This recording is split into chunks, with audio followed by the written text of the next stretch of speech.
بسم اللہ الرحمن الرحیم۔ السلام علیکم ورحمۃ اللہ وبرکاتہ۔ دوستو، ایک دفعہ بادشاہ محمود سے اس کے درباریوں نے کہا کہ بادشاہ سلامت، کیا وجہ ہے کہ آپ ہماری نسبت ایاز سے زیادہ محبت رکھتے ہیں؟ تو بادشاہ نے کہا کہ ٹھیک ہے، اگر میں تمہارا امتحان لوں اور تم پاس ہو جاؤ تو میں تم سے بھی ویسے ہی محبت کروں گا جیسے میں ایاز سے کرتا ہوں۔ درباریوں نے شرط کو منظور کیا۔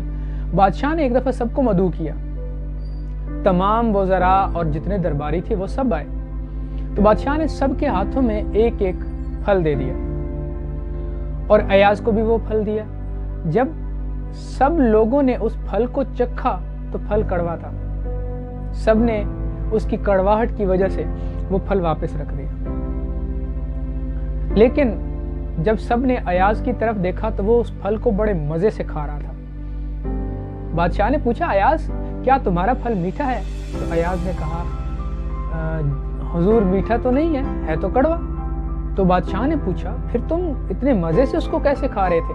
تو ایاز نے کہا، حضور جن ہاتھوں سے میں زندگی بھر اتنی لذیذ نعمتیں کھاتا آ رہا ہوں، ان ہاتھوں سے اگر مجھے ایک دفعہ کڑوا پھل مل گیا ہے تو اس میں کیا مذائقہ ہے؟ اس کو بھی آپ کی عنایت سمجھ کے میں نے سینے سے لگایا اور اس کو کھا گیا۔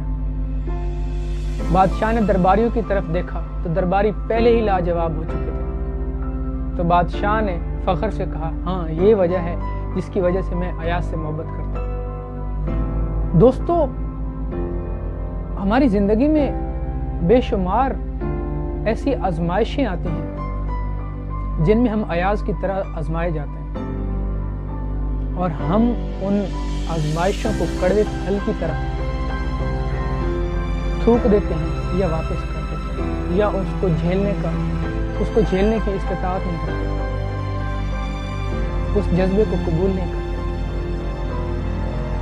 ہم بھی ایاز ہیں اگر بنے تو، اور ہمارا بھی ایک معمول ہے جو ہمیں مختلف آزمائشوں سے گزارتا ہے، یہ دیکھنے کے لیے کہ ہم کتنے اس کے ایاز ہیں۔ اللہ عز و جل قرآن کریم کے اندر ارشاد فرماتا ہے، وَلَنَبْلُوَنَّكُمْ بِشَيْءٍ مِّنَ الْخَوْفِ وَالْجُوعِ وَنَقْصٍ مِّنَ الْأَمْوَالِ وَالْأَنفُسِ وَالثَّمَرَاتِ، اور یقیناً ہم تمہیں آزمائیں گے۔ کون کون سی چیزوں سے؟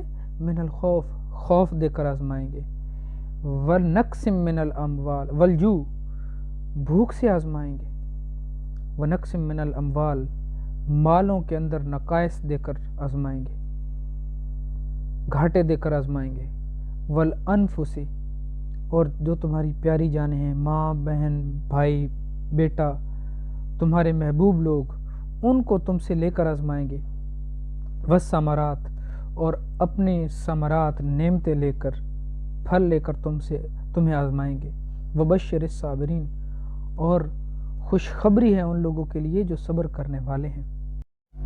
وبشر الصابرین، یعنی کہ جو بشر ہے وہ خوشخبری والا ہوتا ہے، وہ ان 5 مقامات سے گزر کر بشر بنتا ہے۔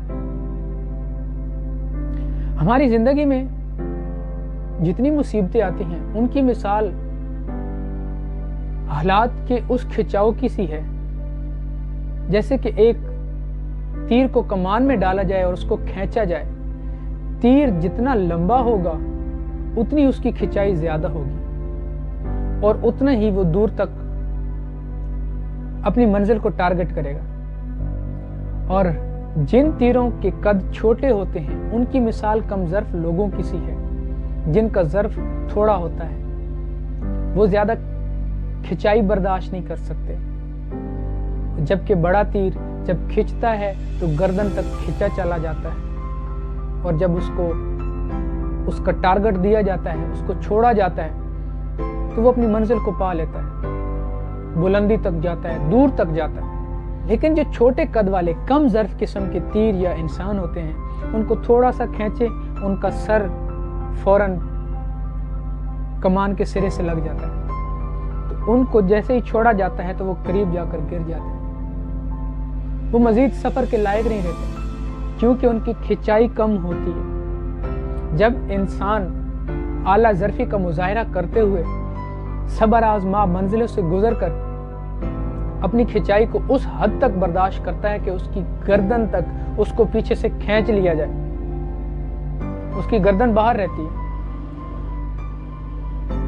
پھر جب وہ جاتا ہے تو اپنی منزل سے پہلے نہیں گرتا۔ اسی طرح ایک کھیتی جس کو تواتر کے ساتھ پانی لگ رہا ہو، اور ایک وہ کھیتی کہ جس کا پانی روک کر رکھا جائے، پھر جب وہ فصل بالکل ماند پڑ جائے اور پھر اس کو پانی لگایا جائے تو وہ اس فصل کی نسبت زیادہ قداوت ہوتی ہے، زیادہ اوپر جاتی ہے، اس کا وہ جوبن تواتر سے پانی ملنے والی فصل کی نسبت کہیں زیادہ خوبصورت اور دیکھنے کے لائق ہوتا ہے۔ لیکن جو فصلیں اچھے بیجوں کی متحمل نہیں ہوتی، وہ صبر آزما منزلوں کو قبول نہیں کرتی، مر جاتی ہیں پانی نہ ملنے کی وجہ سے، تو ان پہ وہ جوبن بھی نہیں ہوتی۔